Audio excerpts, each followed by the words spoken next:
যে তাহলে তো আমাদের দেওয়ার কোনো প্রয়োজন নেই, আমাদের দান করার প্রয়োজন নেই। না, উভয়েরই এখানে দায়িত্ব আছে। যারা সম্পদশালী তারা দেখবেন সমাজে কারা অভাবে আছে, কারা না খেয়ে আছে, কাদের কি অনটন আছে, কাদের কি প্রয়োজন আছে, সেই প্রয়োজন নিবারণের জন্য তারা এগিয়ে আসবেন। আল্লাহ পাক তাদের মাধ্যমেই তার এই বান্দার রিজকের ব্যবস্থা করে দেবেন। এটাই হচ্ছে নিয়ম। আর এই যিনি অভাবী অনটনে আছেন তিনি তার ফরিয়াদ আল্লাহর কাছে জানাবেন, আল্লাহ আমার এই অবস্থা, আল্লাহ তুমি ভালো করেই জানো আমার এই সময় কাটছে, অতএব তুমি আমার ব্যবস্থা করে দাও। এর জন্য অন্যের কাছে সাহায্য চাওয়া যাবে না এমনটি নয়, বরঞ্চ চাওয়া যেতে পারে, কিন্তু সেটা সম্মানের সহিত হতে পারে। তাহলে যে জিনিসটা বলছি যে আল্লাহর উপর পূর্ণ আস্থা রেখে আমরা যদি এগিয়ে যাই তাহলে আমাদেরকে অন্যের কাছে মুখাপেক্ষী হতে হবে না। এই প্রসঙ্গে একটা চমৎকার হাদিস আমাদের সামনে আছে, ইনশাআল্লাহ পরবর্তী পর্বে আমরা সেই হাদিসটা আপনাদের সামনে উপস্থাপন করব এবং সেখানে আমরা বলে দেব যে আল্লাহ পাক কিভাবে আমাদের রিজকের ব্যবস্থা করেন এবং রিজকের তিনি কেমন মালিক সেটা আমরা সেখানে স্পষ্ট করে দেওয়ার চেষ্টা করব।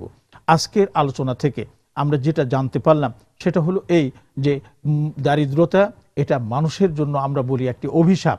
আসলে এটা অভিশাপ একদিকে যেমন সত্য, অন্যদিকে এটা একটা নিয়ামতও বটে।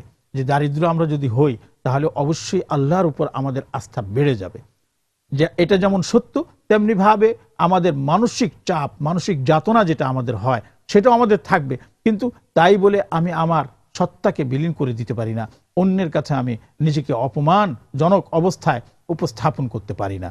এখান থেকে আমরা এই জিনিসটি বুঝতে পারি যে আমাদেরকে এই দারিদ্রতা আমাদেরকে জয় করতে হবে, যে আমরা আমাদের নিজস্ব কর্ম দিয়ে নিজের উপার্জন দিয়ে আমরা স্বাবলম্বী হব, আমরা অন্যের মুখাপেক্ষী হব না। আর এই হাদিস থেকে আমরা আরো জানতে পারলাম যে আল্লাহ রসুল সাল্লাল্লাহু আলাইহি ওয়াসাল্লাম নিজেও এই দারিদ্রতা থেকে মুক্তি পাওয়ার জন্য আল্লাহর দরবারে ফরিয়াদ করতেন। অর্থ এই হলো যে আমরা পরমুখাপেক্ষীহীনতা আমরা দেখিয়ে যাব, আমরা অন্যের মুখাপেক্ষী হব না। মুখাপেক্ষী হব তো শুধু একমাত্র আল্লাহর, যিনি আমার মালিক, যিনি আমার রাজ্জাক, যিনি আমার খালেক, তার কাছে আমি আমার ফরিয়াদ পেশ করব।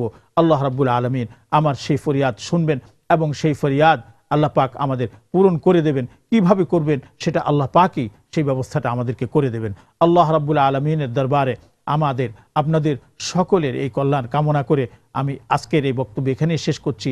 আগামী পর্ব আপনাদের সঙ্গ পাবো এই আশাবাদ ব্যক্ত করছি। ওয়া আখিরু দাওয়ানা আনিল হামদুলিল্লাহি রাব্বিল আলামিন। ওয়াসসালামু আলাইকুম ওয়া রাহমাতুল্লাহি ওয়া বারাকাতুহু।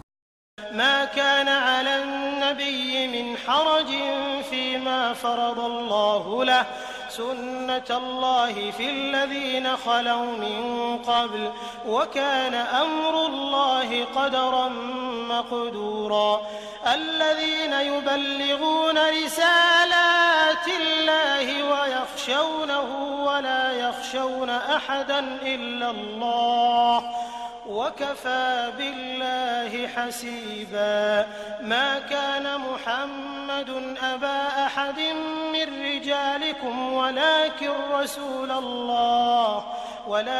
رسول الله وخاتم النبيين وكان الله بكل شيء عليما